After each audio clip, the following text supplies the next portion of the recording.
Ayan, no? Kalmado ang dagat. Magandang kuwan ng dagat ngayon. Medyo malinaw kasi ilang araw o linggo nang walang ulan na malakas.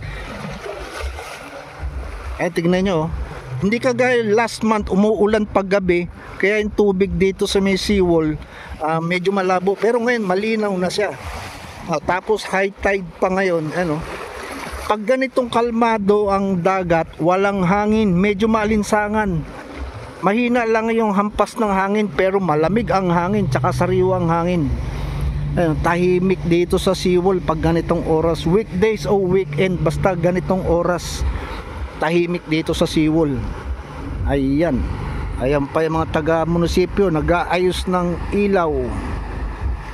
Ito mga ilaw na inaayos nila, solar, sineset up pa lang nila, bagong lagay lang yan, yung mga solar na yan.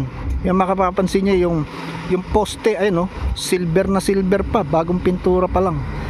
Kasi dati walang ilaw dito, itong area na to, hanggang dun sa dulo. Ngayon maganda na yan pag napailaw nila. Maganda na istambayan to ng mga tao pag gabi. Nakatsyempo tayo na nagbibilad dito ng palay sa may seawall.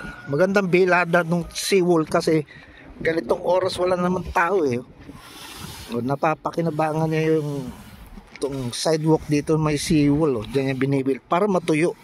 Kasi hindi mo naman maibenta ang palay kung basa yan. Tatanggihan ng mga buyer yan. Kailan tuyong-tuyo ang palay. Kaya binibilad nila yan. Ganyan lang.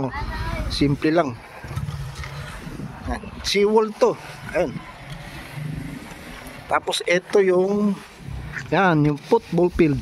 Ayan. May kambing pa doon dalawa.